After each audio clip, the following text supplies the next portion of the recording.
Hello students, আমাদের চ্যানেলে তোমাদের সকলকেই স্বাগতম। আজকের ক্লাসে আমরা ক্লাস 8 এর রায় ও মার্টিন 2025 প্রশ্নবিচিত্রার ইতিহাসের থার্ড সেমিটিভের 2 নম্বর মডেল সেটের প্রশ্নোত্তরগুলি আলোচনা করব। ইতিহাসের আগের মডেল সেটগুলির প্রশ্নোত্তরের ভিডিও তোমরা যদি দেখে না থাকো, তাহলে অবশ্যই আমাদের চ্যানেলে গিয়ে দেখে নিও। নিচে ডিসক্রিপশনে লিংক আমি দিয়ে রাখলাম। আর তোমরা যদি আমাদের চ্যানেলে নতুন হয়ে থাকো, তাহলে চ্যানেলটিকে সাবস্ক্রাইব করে পাশে থাকা বেল আইকনটি অলে প্রেস করে রেখো। তাহলে পরে ক্লাসের ভিডিওগুলি আমি আপলোড করলেই তোমাদের কাছে নোটিফিকেশন পৌঁছে যাবে। তাহলে শুরু করা যাক। ১ নম্বরে আছে, সঠিক উত্তরটি বেছে নিয়ে লেখো। ১ নম্বর প্রশ্ন হলো, কর্নওয়ালিস কোড বা বিধিবদ্ধ আইন চালু হয়েছিল ১৭৯৩ খ্রিস্টাব্দে। ২ নম্বর প্রশ্ন হলো, ইজারাদারি ব্যবস্থা চালু করেন ওয়ারেন হেস্টিংস। ৩ নম্বর প্রশ্ন হলো, সুপ্রিম কোর্টের প্রধান বিচারপতি ছিলেন স্যার এলিজা এমপে। ৪ নম্বর প্রশ্ন হলো, বাংলা ভাষায় প্রকাশিত প্রথম সাপ্তাহিক পত্রিকার নাম হলো সমাচার দর্পণ। ৫ নম্বর প্রশ্ন হলো, প্রার্থনা সমাজ গড়ে উঠেছিল বোম্বাইতে। ৬ নম্বর প্রশ্ন হলো, উলগুলান বলা হয় মুন্ডা বিদ্রোহকে। ৭ নম্বর প্রশ্ন হলো, বাঘা যতীন নামে পরিচিত ছিলেন যতীন্দ্রনাথ মুখোপাধ্যায়। ৮ নম্বর প্রশ্ন হলো, জমিদার সভা প্রতিষ্ঠিত হয়েছিল ১৮৩৮ খ্রিস্টাব্দে। ৯ নম্বর প্রশ্ন হলো, তাম্রলিপ্ত জাতীয় সরকার প্রতিষ্ঠা করেন সতীশচন্দ্র সামন্ত। ১০ নম্বর প্রশ্ন হলো, খলিফা বলা হয় তুরস্কদের সুলতানকে। ১১ নম্বর প্রশ্ন হলো, মোহাম্মদ আলী জিন্নাহ সভাপতিত্ব করেন লাহোর অধিবেশনে। ১২ নম্বর প্রশ্ন হলো, নিজ খামারে ধান তোলা কোন আন্দোলনের সঙ্গে যুক্ত? এর উত্তর হবে তেভাগা আন্দোলনের সঙ্গে যুক্ত। ১৩ নম্বর প্রশ্ন হলো, লোকসভায় সভাপতিত্ব করেন অধ্যক্ষ বা স্পিকার। ১৪ নম্বর প্রশ্ন হলো, মধ্যবিত্ত শ্রেণীর উত্থানের একটি অন্যতম কারণ হলো ইংরেজ তথা পাশ্চাত্য শিক্ষার বিস্তার। তারপরে আছে ২-১ কথায় উত্তর দাও। যেকোনো ৪টি করতে বলেছে। ১ নম্বর প্রশ্ন হলো, গভর্নর জেনারেল কাকে বলা হয়? এর উত্তর হবে, গভর্নর জেনারেল ছিলেন ব্রিটিশ ইস্ট ইন্ডিয়া কোম্পানি, পরে ব্রিটিশ সরকারের অধীনে ভারতের সর্বোচ্চ প্রশাসনিক শাসক। ২ নম্বর প্রশ্ন হলো, কোন বই ছাপার ক্ষেত্রে প্রথম বাংলা হরফ ব্যবহার করা হয়েছিল? এর উত্তর হবে, a grammar of the Bengal language. ৩ নম্বর প্রশ্ন হলো, কাকে মুসলমান সমাজের রামমোহন বলা হয়? এর উত্তর হবে, স্যার সৈয়দ আহমেদ খানকে। ৪ নম্বর প্রশ্ন হলো, কোম্পানির আমলে কোন ইউরোপীয় স্ত্রী শিক্ষার জন্য উদ্যোগী হয়েছিলেন? এর উত্তর হবে, জন এলিয়ট ড্রিঙ্কওয়াটার বেথুন ১৮৪৯ সালে কলকাতায় মহিলা বিদ্যালয় ও বেথুন কলেজ প্রতিষ্ঠা করেন। ৫ নম্বর প্রশ্ন হলো, কোন জাহাজের নৌসেনারা প্রথম বিদ্রোহ ঘোষণা করে? এর উত্তর হবে, তলোয়ার নামক জাহাজে। ৬ নম্বর প্রশ্ন হলো, ১৯৩০ খ্রিস্টাব্দে মুসলিম লীগের সভাপতি কে ছিলেন? এর উত্তর হবে, মোহাম্মদ ইকবাল। তারপরে আছে শূন্যস্থান পূরণ করো। যেকোনো ৪টি করতে বলেছে। ৭ নম্বর প্রশ্ন হলো, লোকহিতবাদী নামে পরিচিত ছিলেন গোপাল হরি দেশমুখ। ৮ নম্বর প্রশ্ন হলো, আত্মীয় সভা প্রতিষ্ঠা করেন রাজা রামমোহন রায়। ৯ নম্বর প্রশ্ন হলো, ভারত মাতার ছবি এঁকেছিলেন অবনীন্দ্রনাথ ঠাকুর। ১০ নম্বর প্রশ্ন হলো, সতীশচন্দ্র বসু প্রতিষ্ঠা করেন অনুশীলন সমিতি। ১১ নম্বর প্রশ্ন হলো, রাসবিহারী বসু পি.এন. ঠাকুর ছদ্মনাম গ্রহণ করেন। ১২ নম্বরে আছে, চৌরাচৌরির ঘটনার পরিপ্রেক্ষিতে গান্ধীজি অসহযোগ আন্দোলন প্রত্যাহার করেছিলেন। তারপরে আছে, ক স্তম্ভের সঙ্গে খ স্তম্ভ মেলাও। ১৯৩১ খ্রিস্টাব্দ হবে গান্ধী আরউইন চুক্তি। ১৯২৯ খ্রিস্টাব্দ হবে লাহোর ষড়যন্ত্র মামলা। ইউনিয়নিস্ট পার্টি হবে স্যার সিকন্দর হায়াত খান। মদন মোহন মালব্য হবে হিন্দু মহাসভা। আজকের ক্লাসের ফ্রি পিডিএফটি পাওয়ার জন্য প্রথমে তোমাদের এই ভিডিওটিকে লাইক করতে হবে। তারপরে আমাদের চ্যানেলটিকে সাবস্ক্রাইব করে তার একটি স্ক্রিনশট তুলে আমাদের হোয়াটসঅ্যাপ নাম্বার 7501121499 পাঠালেই তোমরা ফ্রি পিডিএফটি পেয়ে যাবে। আর বাকিরা ৩ টাকা দিয়ে আজকের ক্লাসের সম্পূর্ণ মডেল সেটটি আমাদের কাছ থেকে নিতে পারো। তারপরে আছে, সত্য অথবা মিথ্যা নির্ণয় করো।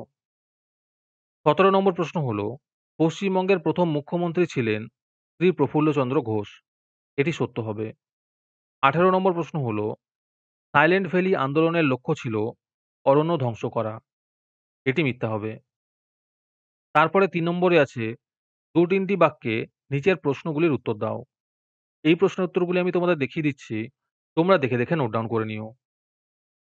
১ নম্বর প্রশ্ন হলো, এশিয়াটিক সোসাইটি কে কত খ্রিস্টাব্দে প্রতিষ্ঠা করেছিলেন এবং এর উদ্দেশ্য কী ছিল? ১ এর অথবাতে আছে, হিন্দু কলেজ কাদের উদ্যোগে প্রতিষ্ঠিত হয়েছিল এবং পরবর্তীকালে হিন্দু কলেজ কী নামে পরিচিত হয়? ২ নম্বর প্রশ্ন হলো, ব্রাহ্ম আন্দোলনের লক্ষ্য কী ছিল?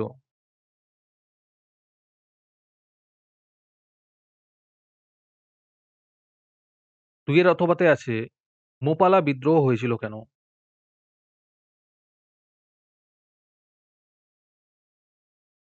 ৩ নম্বর প্রশ্ন হলো, সভা সমিতির যুগ কাকে বলা হয়?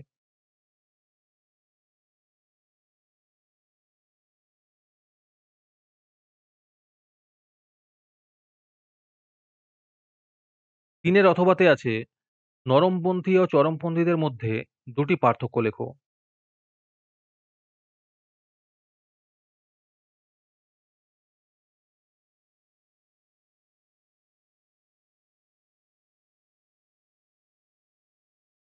৪ নম্বর প্রশ্ন হলো, কাকোরি ষড়যন্ত্র মামলা কি?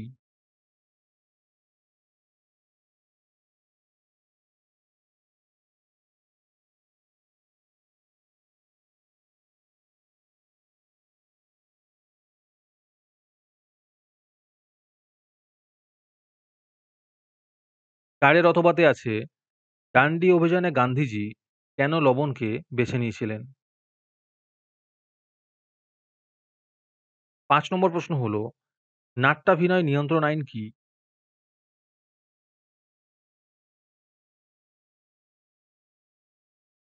৫ এর অথবাতে আছে, র‍্যাডক্লিফ লাইন কি?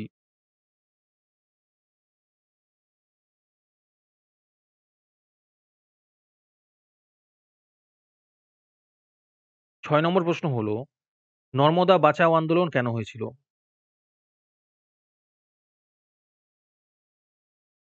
৬ এর অথবাতে আছে, পশ্চিমবঙ্গে পঞ্চায়েত ব্যবস্থার গঠন কিরকম ছিল?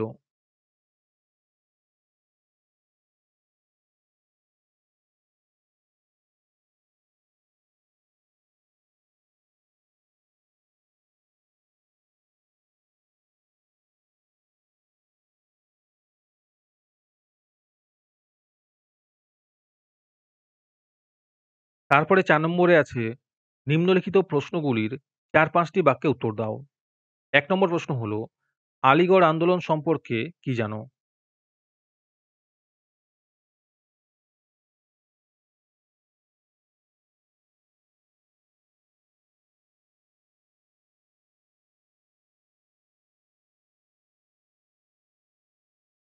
১ এর অথবাতে আছে, কৃষক ও উপজাতি বিদ্রোহের কারণগুলি আলোচনা করো।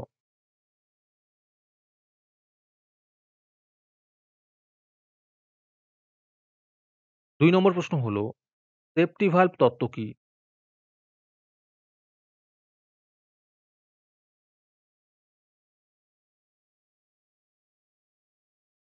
২ এর অথবাতে আছে, ভারত সভার টিকা লেখো।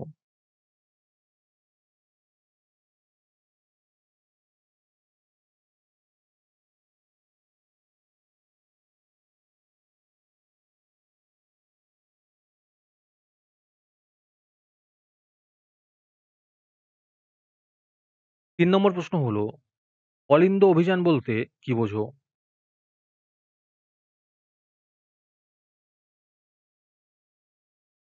৩ এর অথবাতে আছে, জাতীয় শিক্ষা পরিষদ সম্পর্কে সংক্ষেপে আলোচনা করো।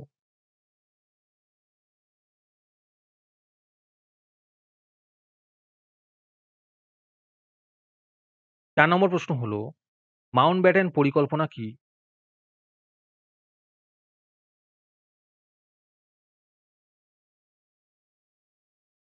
৪ এর অথবাতে আছে, ক্যাবিনেট মিশন কেন গঠিত হয় এবং এর সদস্য কারা ছিলেন?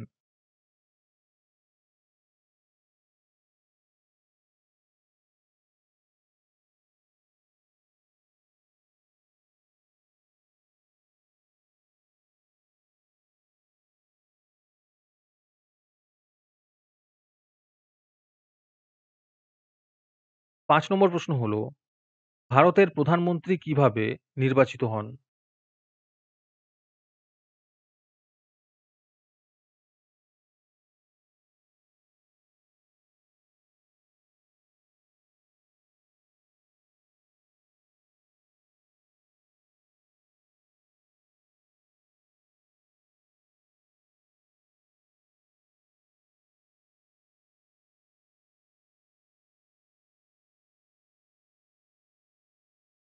৫ এর অথবাতে আছে, আঞ্চলিক স্বায়ত্তশাসন বলতে কি বোঝো?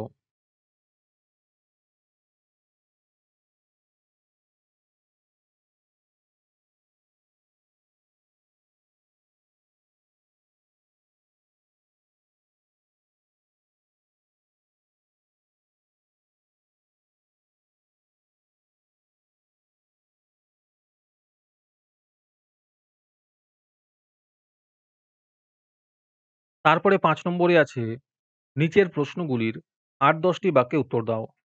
১ নম্বর প্রশ্ন হলো, ১৯ শতকের সংস্কার আন্দোলনে ডিরোজিও এবং নব্যবঙ্গ গোষ্ঠীর অবদান উল্লেখ করো।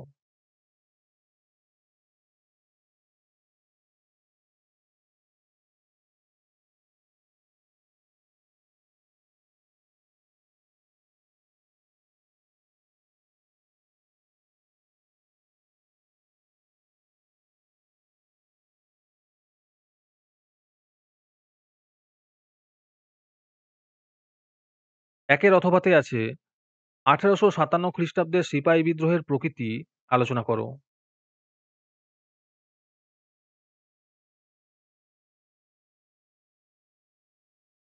২ নম্বর প্রশ্ন হলো, লর্ড কার্জনের বঙ্গভঙ্গের প্রেক্ষাপট আলোচনা করো। আর তার সাথেই প্রশ্ন আছে, বাংলা এই পরিকল্পনা মেনে নিতে পারেনি কেন?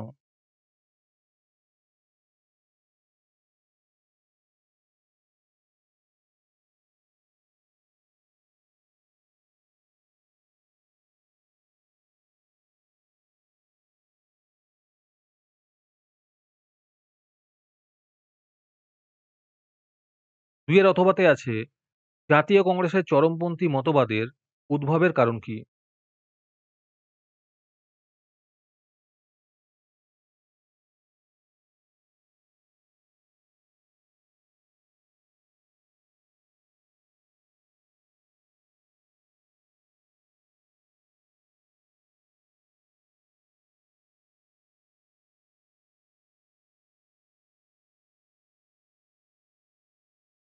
৩ নম্বর প্রশ্ন হলো, গান্ধীজির নেতৃত্বে ৩ টি আঞ্চলিক আন্দোলন সম্পর্কে আলোচনা করো।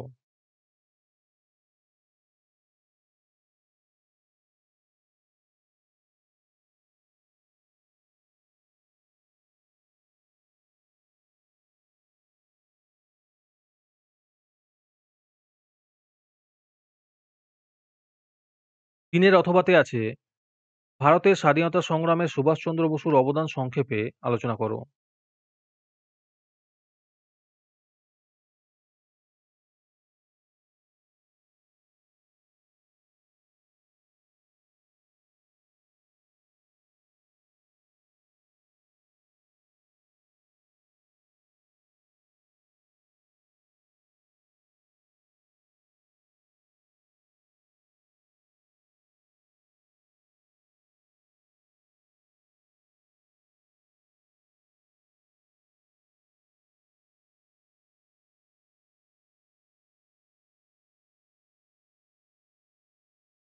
আজকের ক্লাসটি তোমাদের ভালো লেগে থাকলে ভিডিওটিকে লাইক এবং চ্যানেলটিকে সাবস্ক্রাইব করে দিও। তার সাথে ভিডিওটি তোমাদের সহপাঠীদের শেয়ার করে দিও। আর তোমরা কোথা থেকে আমাদের ভিডিওটি দেখছো অবশ্যই কমেন্টে লিখে জানিও। তাহলে আজকে এই পর্যন্তই। দেখা হচ্ছে পরের ক্লাসে।